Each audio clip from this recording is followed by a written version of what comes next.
that sort of stuff, they got really, really upset about that. And they said, we've worked all the way up to professorship, and therefore we deserve the right to be able to say these things. But okay, so Valentina is here. Yes, I am. Hello, everybody. I'm trying to, juggle around with all the things that I have to do at the same time. Should I continue entertaining the audience? Julian, you're a great entertainer. I'm so grateful for this, for your presence in my group. Actually, we have a small presentation just to share with all the participants of this group. I'm just going to share this first so we can work on it. Basically, the idea around it is that, as you all know, we have already started the discussions around the topic Train the Trainers on Basecamp.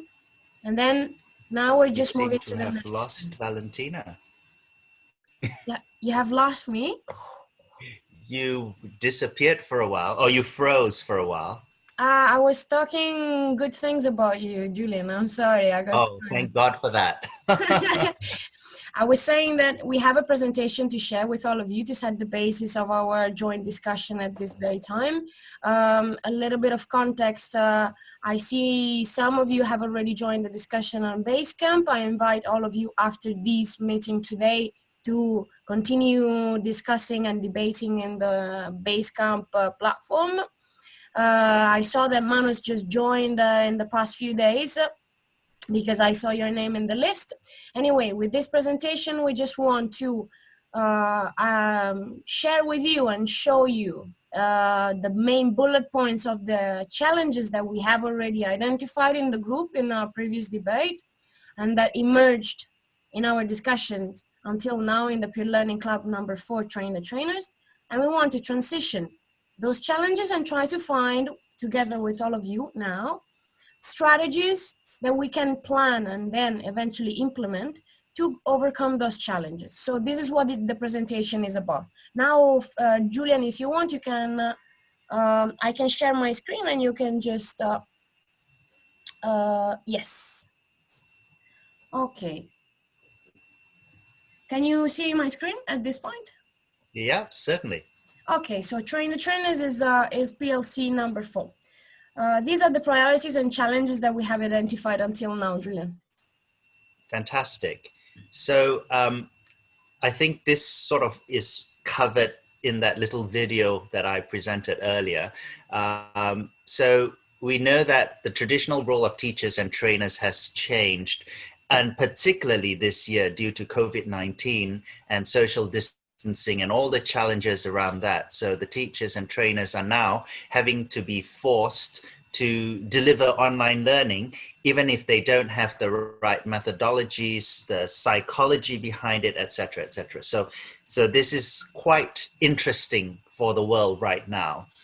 And I think the only way we can have any form of success in terms of this is through motivation.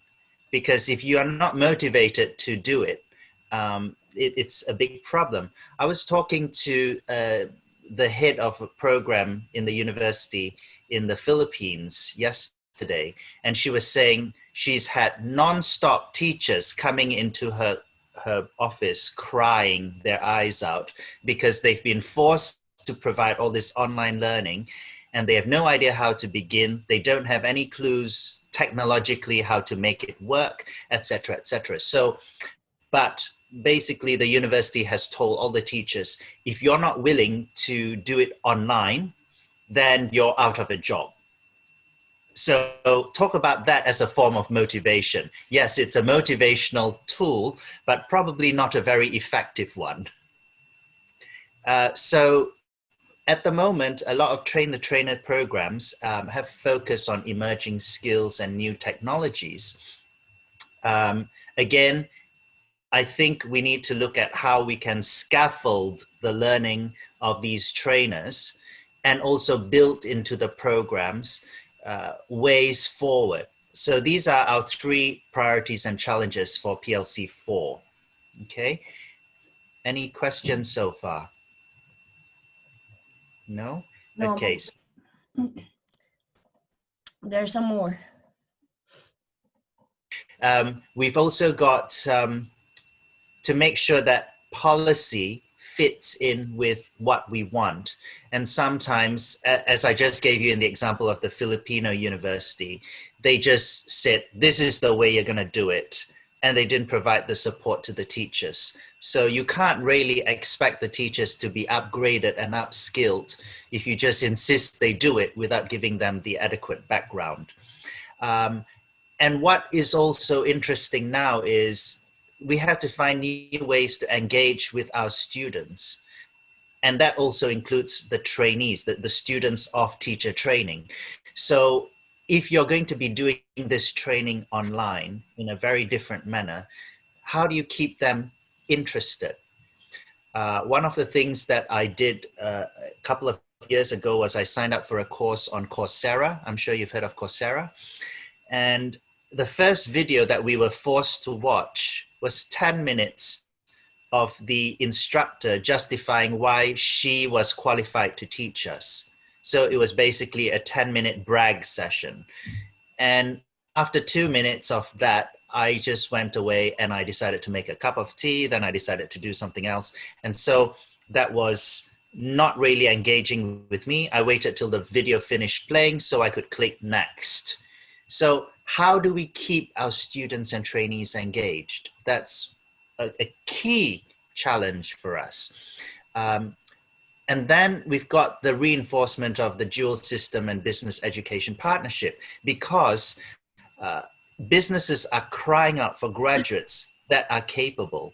And if we just stick to a very, very academic and theoretical model of teaching, that's not going to help us or our students in the long run.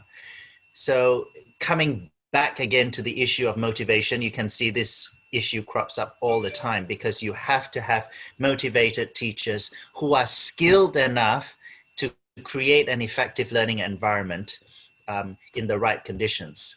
So these are our key challenges.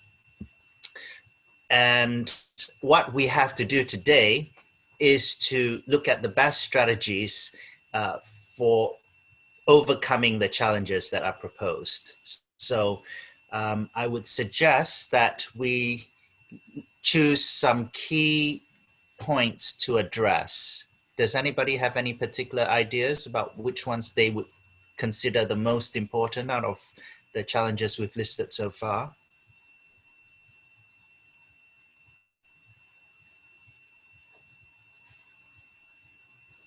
Manos, what do you think?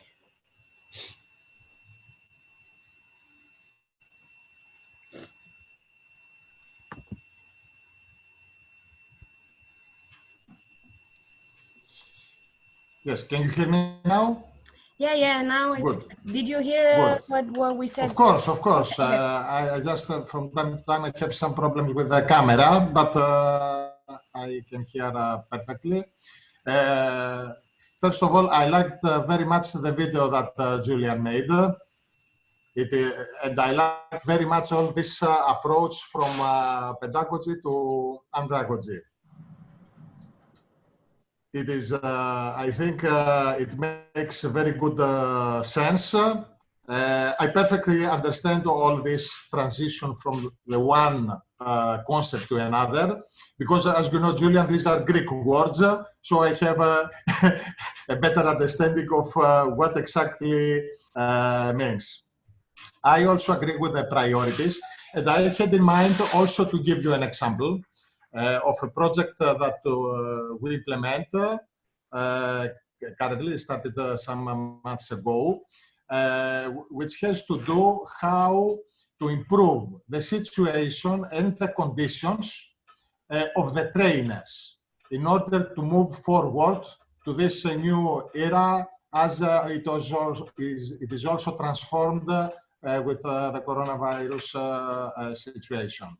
Well, this project that we're implementing aims to develop a toolkit with simple smartphone applications, providing also, of course, a manual, and giving technical and pedagogical content to teachers at public schools in order to use them to integrate them into their teaching process and make from one part the lessons more interesting for the students, and on the other hand give them a full training about modern technologies.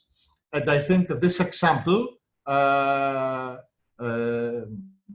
matches with some of the priorities that Dr. Julian mentioned.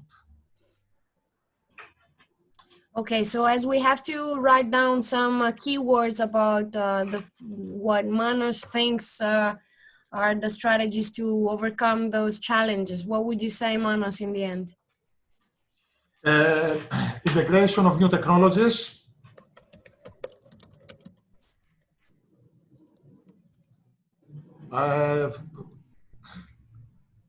and provide trainers and teachers with new tools for teaching, training. Okay, thank you very much, Manos, for starting the discussion. Does anybody else want to integrate with something, some examples as Manos just did? Anyone who's volunteering to do that?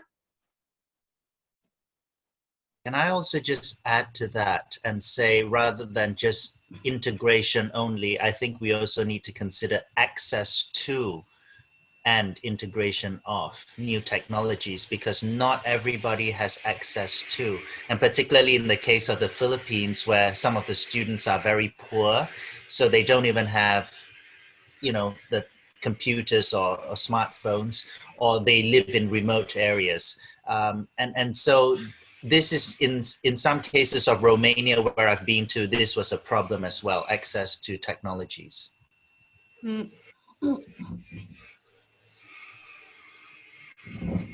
Does anybody else, would anybody else like to add to some of the areas that we need to address? We've got Santiago, Hector, Anna. Could you please go back to the previous slide, please? This because one? yes, this one. No, the second. No. Okay. So I can say something about the reinforcement of dual system and business education partnership. I belong to an ITS foundation. ITS foundation are the new new institutions foreseen by the Ministry of Education, Italian Ministry of Education, to implement in Italy the fifth level. That is something in the middle between the upper secondary school and the university. And the scheme of Italian ITS is the same one of the German one, Fachhochschulen. And for us, of course, the dual system is crucial. And what I noticed during the experience, the last experience, the 12 years of implementation of this new institution in Italy, we have 140 in Italy, institutions like this one, is that from the part of the company trainers, they are formally included in the curriculum because they deliver training units that belong formally to the curriculum and that are certified at the end with the final diploma. They are not so prepared to take part in the training process because their work is to be managers, to be engineers, not trainers. So in many cases, they are invited to have classes in our courses, but they do not have the andragogical, pedagogical basic preparation to effectively interact with the students. And this happens not only for the theoretical lessons that are preparatory to the work-based learning activities, but also in that practical session, we notice that most of them do not have always the necessary correct approach with the students. So maybe this could be another important issue to be faced, because in the future we will increase a lot the number of training units that will be delivered by company representatives. So it should be nice and good to imagine a system, a certification system, or specific training the trainers for this specific type of teachers, of educators, that mix, who mix theory and practice, and so they have a very strong impact on students in the framework of the general curriculum. And what I notice is that there are not dedicated programs to train this kind of trainers. In Italy, we do not have at all. We do not have at all. They do what they can do. Of course, if we work with big companies, for example, Bosch, Robert Bosch, multi-company, of course, the problem is less felt, because in these big companies there is a culture of training the trainer already implemented. But the problem is more felt for small and medium enterprises that are in any case the majority of the companies who cooperate with us. So this training program should be targeted on SMEs. It should be good to target these specific programs for company trainers in the specific cultural context of SMEs. This is my contribution. Thank you, Anna Maria. This is a fantastic observation, and it's something that we've come up against many times as well in our own research. I think we need to distinguish between two things: the teacher trainers who are actually training their trainees in terms of pedagogy, and then we are talking about also industry trainers who are coming in to train people about actual abilities within that particular VET sector. Interestingly, in Russia, they are insisting that industry trainers have to take some form of pedagogical certification. In Serbia, they don't do that at all. That there is no requirement for that. And so when they go into the classroom, they very hard to explain to people how to do things properly. They just say, watch what I do. And that becomes a big problem. In Ireland, for example, they have brought in a new legislation which they are discussing to implement, whereby they want to compel any industry-based trainer who wants to go and teach within a formal education setting to have an actual pedagogical qualification before they will be able to do so. So they're debating this in Parliament at the moment. So we're not really sure where that's going to go. But again, some countries are realizing that this is a necessary thing. And others are saying, well, maybe we should take a middle road approach rather than forcing people to do that. So this is something, a challenge which is very unique and interesting, and we have to figure out what to do about it. I'm sorry, I'm having work done in my home, so if you hear a lot of noise, it's because of that. Sorry, Valentina, could you please add before teachers and educator industry, because the focus is on industry teachers and educators. So, okay, Does in it the look dual okay now? system. Okay, so Thanks. did I miss anything else that I should list in our strategies? Something else other than this, or this kind of summarizes what you just mentioned, Anna Maria? But not only certification, but also preparation. Some programs have a specific offer, training offer for these kind of teachers, industry teachers and trainers. So design a certification, a specific training offer program. Yeah. Okay, thank you very much. Yes. Thank you very much, Anna Maria. You're welcome. We have 5 minutes left, so if anyone else wants to interact with what we just saying, in the meantime, I'm going to put all these ideas into our slide, so later we can present it to our fellows and colleagues in the joint section to close. I don't know if Ekta, Hari Padadas, any one of those who wants to say? Yeah, thank you.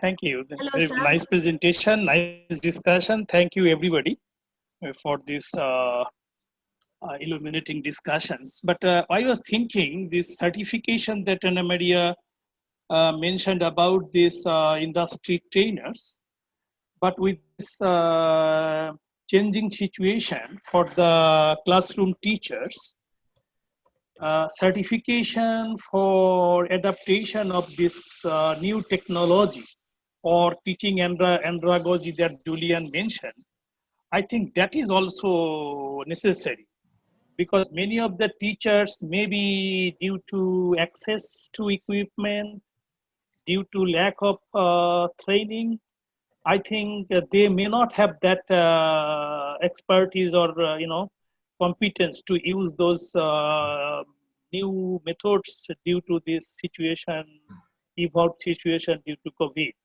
So in my sense, I was thinking, okay, because you cannot push, you don't know who have this ability or not, because it is in the schools in Asian countries, mostly is the teacher is the teacher mainly like a god, in the classroom. So I think some techniques or some tools may be adapted for the teacher certification for the adaptation of the new changing technologies. Thank you. So I would say thank you very much, sir. Thank you very much, Hari. So how would you summarize this adaptation? Adaptation or certification, maybe, I don't know. That's like it. We need to confirm that yes, teachers have now equipped for the new situation. Adaptation of technologies to technologies or teaching methods as well for the new situation. Okay. Teaching methods. Thank you for that, Hari. And I also want to mention Santiago has typed something in chat to say that it's extremely important for professors and trainers to continue in the practice in real life and not just go into academia and forget about it and do everything from a theoretical perspective. I think what he's saying is very true, very right, that we have to always have our hand in the industry to stay relevant. For example, at my institution, I would never let somebody teach students e-commerce if they have never even operated an e-commerce site and actually made a profit. So anybody can set up a site to sell something and never sell anything. So we want them to actually go on there, sell things, make a profit, and then come back and say, okay, this is how it's done. Because you've got to know how to do something rather than just tell somebody what to do. So I think, yeah, thank you, Santiago, for for that. They have to stay relevant within their industries of practice and keep up to date with changes. So what about you, Hector? Anything to add? Yes, good morning to all. I would like to say that I have been thinking these days, and I think that's something that could be motivating for teachers and students. Could be what some years ago it was called in Spain like young companies. They were very small companies, very small enterprises, which provided of services to their environment, and they were run in the vet high schools.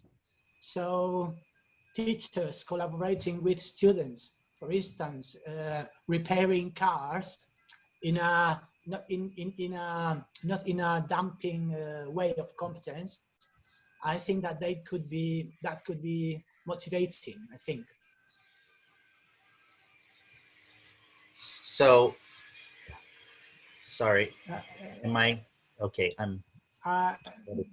Some years ago in Spain, from universities and from high schools, they created companies, very small companies, and I think that was very motivating as for teachers and for students too. So boost that kind of small enterprises that could be motivating for trainers. Are you talking about incubation projects? Yes, not incubation, but small companies.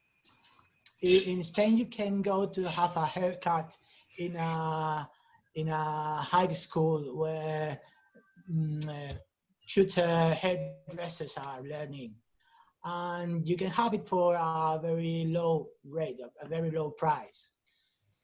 And I think that that's a way of implicate students in their future, know their job, and I think that could be good. Not as an incubating startup hub, but in a very humble way, you know. That's a good point. So that's sort of a form of work-based learning, isn't it? Yes. Yes. So we should encourage more work-based learning practices. And we need to ensure that I think that the teachers also buy into that. Yes. So. Great. Now, we haven't yet actually. Sorry, Julian, I didn't hear what you just said. The insurance that teachers? Well, ensure that teachers are buying into this idea of work-based learning practices, because some teachers are only interested in teaching in a classroom setting. So none of us at the moment have actually tackled the biggest challenge, which is underpinning all of this, and that is motivation. Does anybody have any thoughts on this? Before we close, because we have 1 minute left. Yeah, please.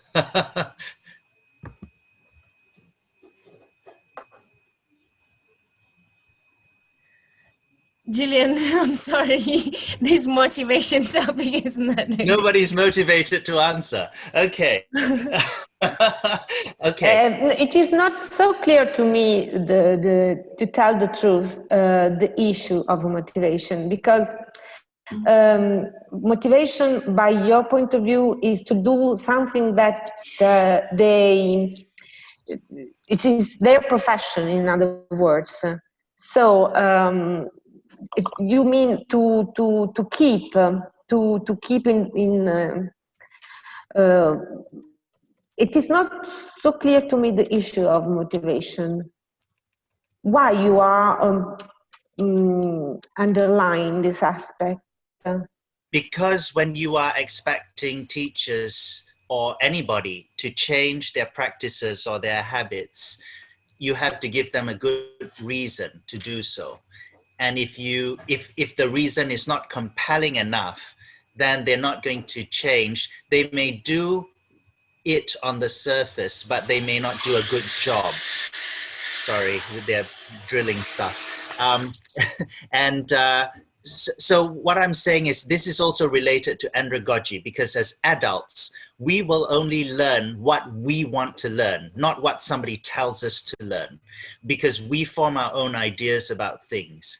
And therefore, this is linked to motivation. Now, if I say to you that, oh, this is really good for you and you have to learn it, you may learn it, but you may not, depending on what your motivation is. But if you find the content really interesting and you find that the teaching is also interesting and you find that it's useful for you, you will learn without me having to tell you. So motivation is very important because it translates to what the students see and feel. If they feel that you're not really motivated, they're not actually going to want to learn either. Maybe a way to increase this motivation could be to show the impacts that a new method, to show in concrete with cases, with the sharing of experiences, showing what are the impacts that a new method, a new way of teaching can have on the quality of your own life and the performance of your classroom. Maybe. So the exchange of experiences with the other people who have already undertaken that kind of path and with the success, with good results, probably could be a way, a practical way to make them touch the difference and the good effects of the change. Thank you, Anna Maria. That's a very good thing. I think experience exchange or sharing is very important because people need to see the success of others in order to decide for themselves whether or not they want to have the same thing. So again, yes. May I have something? Maybe sometimes we are quite scared about the new, about something that we do not know. So through the comparison with other experiences, we can also put down our paura, come si dice, our scare. And because we can see how the procedure, the process others followed to obtain that result. So probably the exchange could also help to diminish the scare that we can have towards the new, towards the change. Yes. So fear is the word you want, Paura. Fear, sorry. Yes. So fear of change. Fear of change. Sometimes it's just fear of change because we do not know what happens after. But if somebody else show us the process and tell us how they face all the problems, all the difficulties, and how they they went over. So probably this is also a way to increase the motivation, increase the confidence in the new, towards the new. Right. So to summarize, I think if we can scaffold the learning or training to reduce the fear of change, we might have better results. Yeah. Great. Okay, I think I think it's time to leave the room and to go back to the main room. So thank you very much for your contribution on this discussion, Mr. Hector, Anna Maria, Hari Padas, Manos, thank you very much for your contribution, and Santiago as well. I see that you only speak Spanish, but we all understand each other. So Yes. No problem.